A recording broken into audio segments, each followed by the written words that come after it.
In this last of 3 videos on Woyzeck, we're going to look at 2 things. I will get on to talking briefly about some specific productions, what people have done with this extraordinarily malleable play text in the century, roughly, that it's been in the active space of theatrical production. And the rest of the time, I'm going to be talking about how you can approach this play as a scholar of theatre. So basically, I'll be giving you some frameworks for speaking about this play as our case study, but of course, what we'll be doing is talking in a way that you can adapt to apply to any play text that exists with a reasonably accessible material history. So to begin by thinking about the play itself, I'll move my little video down here so you can see my notes. Okay. Dramaturgically, so a big chunk of the previous video was devoted to picking apart the dramaturgical structure of this play and reflecting on how it might have come about that it could be written in a way that was so incredibly atypical for its period. So let's look at how that works for us. So people who are taking a play that, yes, it was written in 1837, but startlingly modern and therefore accessible and available to us when we want to create theatre. It is structured around a series of encounters.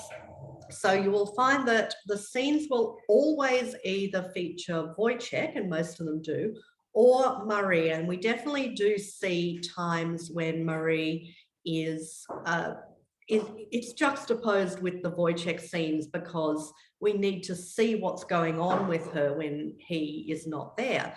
Now, yes, that does feed into this idea of his violence towards her being fueled by his jealousy of her sexual infidelity. But I think there's a lot more than that going on. The Marie scenes allow us to see through the eyes of someone who is not suffering the physical and mental deteriorations that Woyzeck is. She's our point of view character in those scenes and is in effect a normal, though in her own way, distraught and desperate person.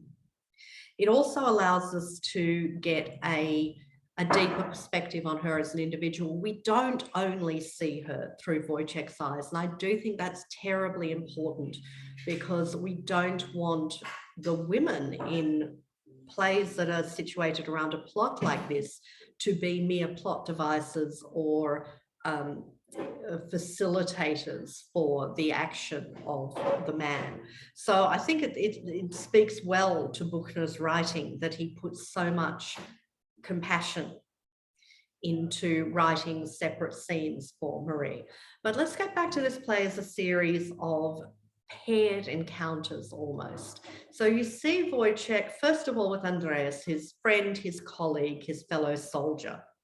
And Andreas is almost like he's a Horatio figure, isn't he? He's a neutral figure, a foil who allows us to see Woyzeck expressing his more disturbed aspects to someone who will just reflect them without judging or impeding them. So that's where we begin. Woyzeck juxtaposed with Andreas. But then we also see Woyzeck in this series of bizarre, grotesquery, exaggerated encounters with people who have authority over him in one way or another. So shaving his captain who is continually pontificating about what a sensitive and humane person he is while not seeing Woyzeck deteriorating in front of him. Similarly, scenes with the doctor where the doctor is opining, giving opinions about what a man should be, what a man should aspire to be, while at the same time doing nothing but making life harder for Woyzeck. And then the drum major who's sleeping with Woyzeck's wife beats him up in the tavern scene.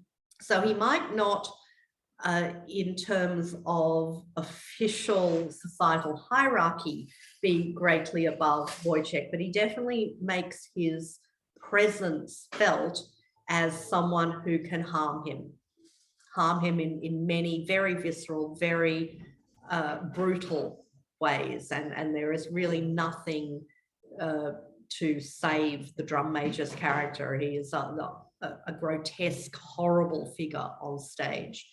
And so we have this series of caricatured figures that allow us to see Woyzeck, but also Marie, who are just struggling to be human, to be a family.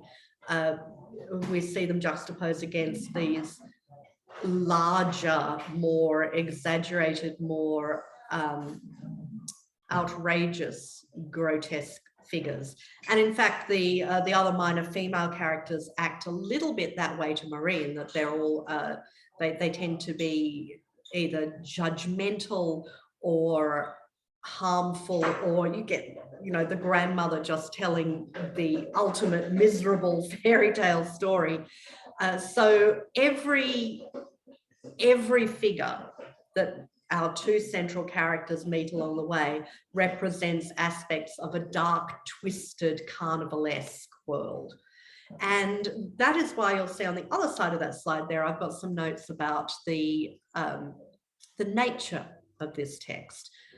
The fact that, yes, these scenes that we see are so much shorter and so much simpler than most of the plays at the time. They're little vignettes, little mini pictures into moments that illustrate the themes, rather than being things that push, incidents that push the plot along. So the scenes contribute to the theme at least as often as they contribute to the plot.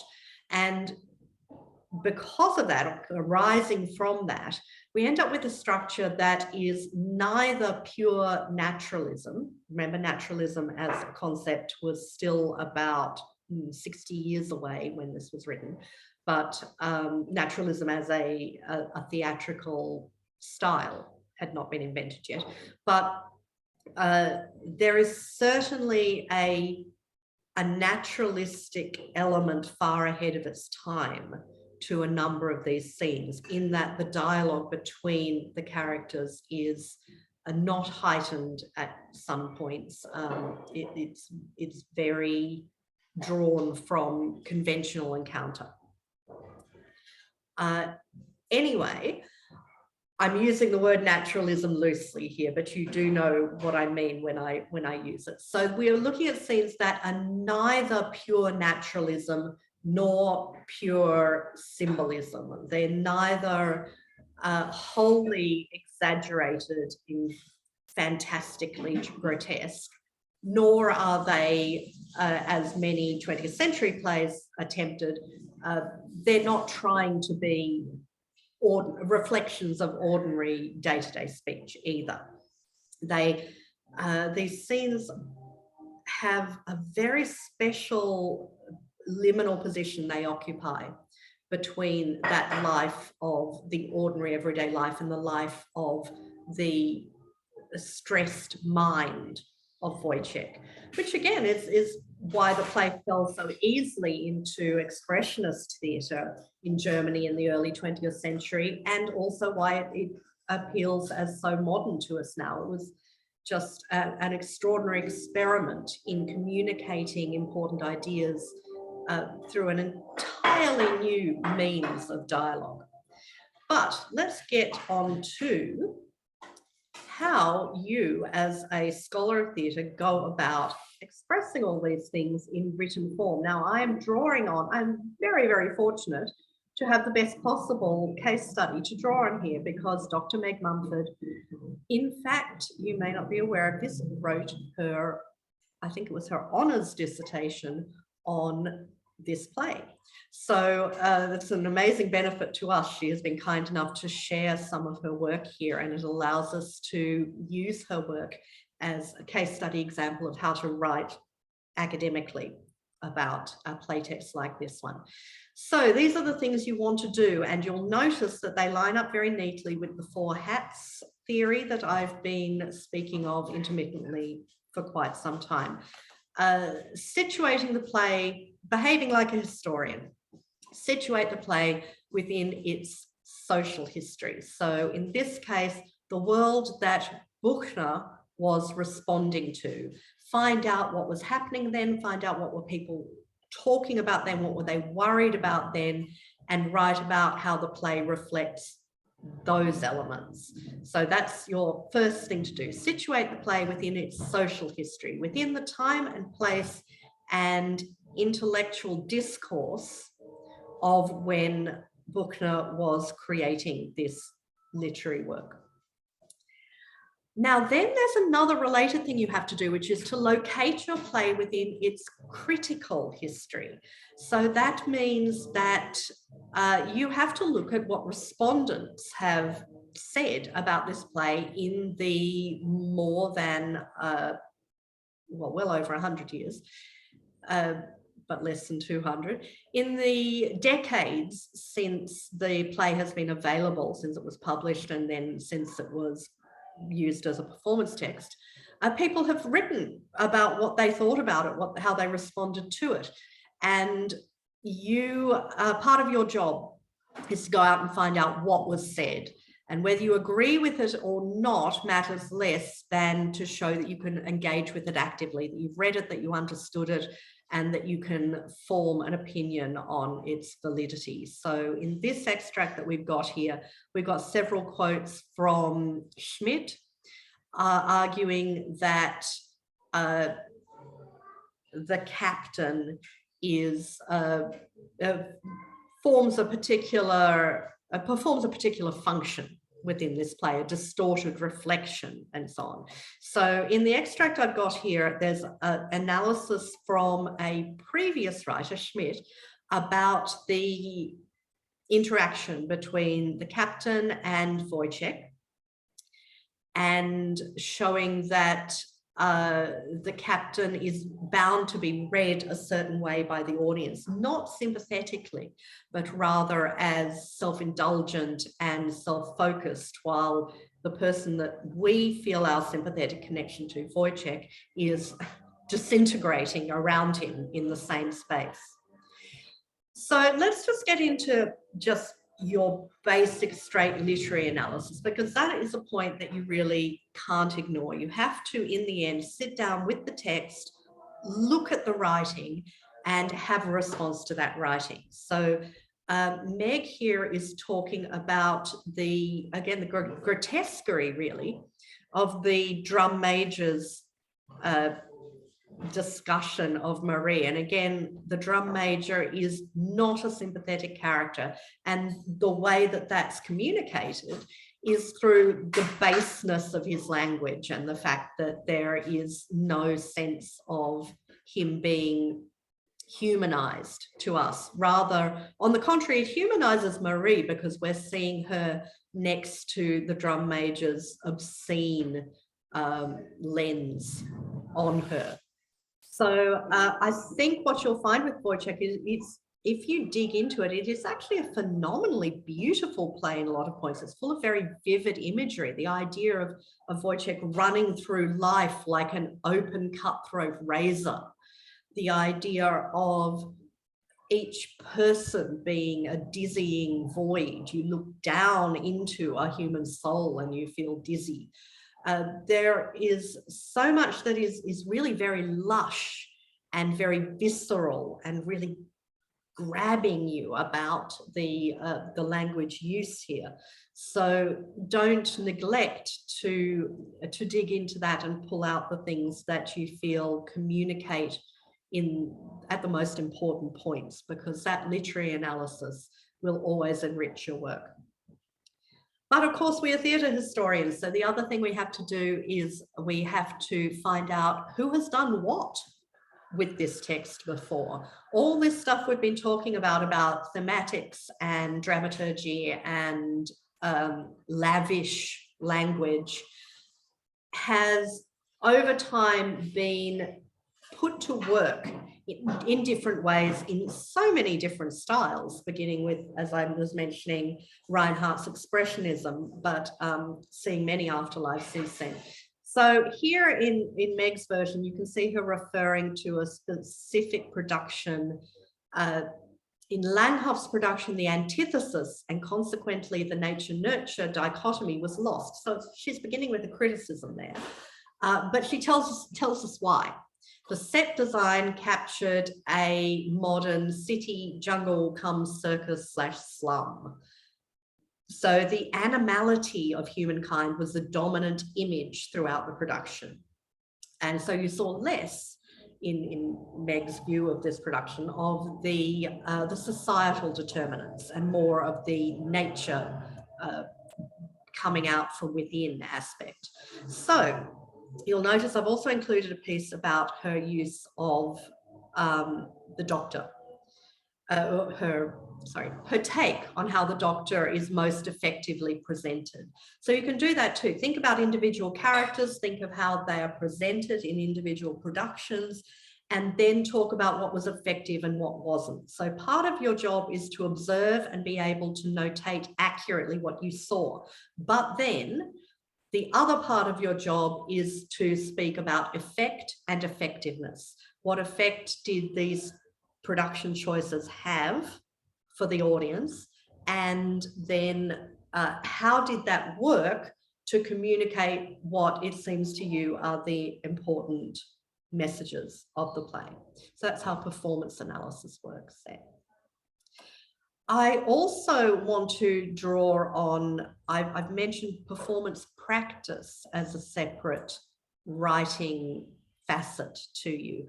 And I do think it's wonderful when you can get that added enrichment that comes from hearing directly from someone who has worked on a production, either a director or, in this case, this is marvelous. This is Michael Peters, who played Woyzeck a few years ago, talking about what it was like to immerse himself in the role. And I think it's really fascinating when you get to the part where he says that he just became increasingly distressed during the production, and because he felt more and more isolated. He says, during the show, I became more and more isolated. At our closing night party, I sat in a corner because I didn't trust anyone in the cast.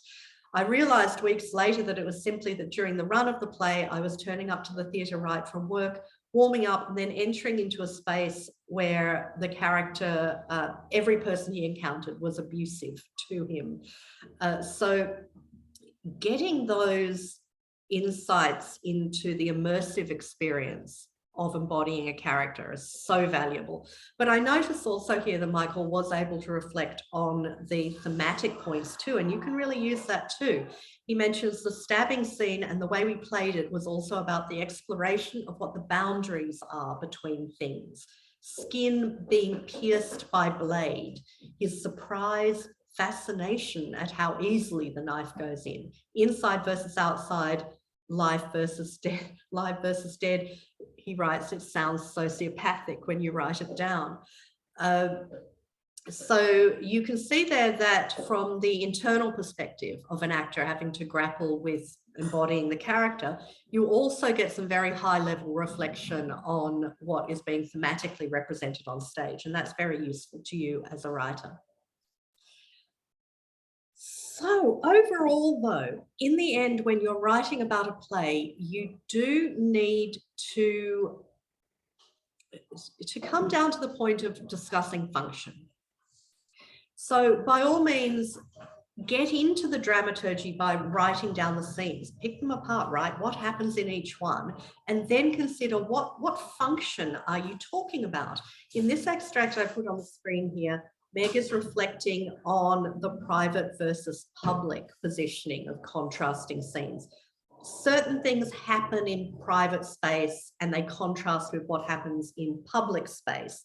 But those things also help us grapple with those themes about whether a personal relationship event happening between Marie and Woyzeck, for example, how that relates to the external pressures that they're experiencing from their societal positions, their work, their poverty, their what other people want from them, if you like.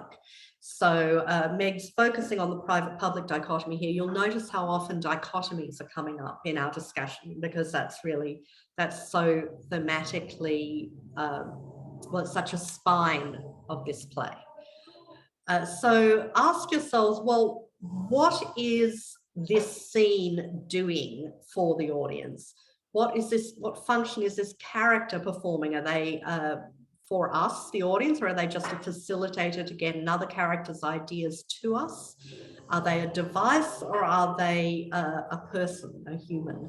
And you have to get down to the point of talking about how the language contributes to that, like what we were talking about a few minutes ago with the drum major's language causing us to feel further removed from him rather than closer to him.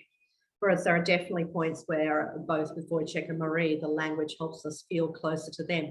Or certain points where the incredibly descriptive, beautiful language causes us to step back and take in the big picture of what we're seeing. So what function is each of these elements performing in the play? And arising from that, what does the play have the potential to communicate? And different productions will certainly emphasize some things more than others. There are some that are going to be really interested in the tension between social and biological determinants. There are others that are going to be more interested just in the socialist activist aspect. Society creates a necessary underclass of the impoverished, and those people are going to, in the end, shatter. So there could be versions that focus on communicating that. So have a think both about what you think the text itself has the potential to communicate, and then about what you think the production that you are reflecting on did communicate. What did it want to communicate, and how effectively did it do that? So it may have taken a shockingly long time for this play to reach the theatrical space. It is astonishing, really, written in 1837, not performed until 1913, but so important to theatrical history since then, because people have really recognized that it was a play vastly ahead of its time, but also you've heard me use the word useful over and over again in our weeks together. Such a useful play for giving us expression for things that we need to say. So just considering some of the takes on that. When it was first performed, it was from an expressionist theatre, so definitely not trying to be naturalistic, not giving you naturalistic sets and costumes, much more interested in a series of cultivated, performed set pieces. And then we had the opera version, of course. We have since then seen some productions that lent much more into the naturalistic in style, which you absolutely can do, because Woyzeck himself we see him going mad, but we don't necessarily need to see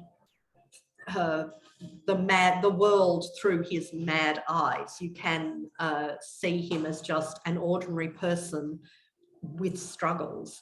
So the play can lend itself to more naturalistic interpretation. However, I do think that it would be hard to neglect the carnivalesque. As I've said to you, I think dark carnival is inherently a part of the dramaturgy here.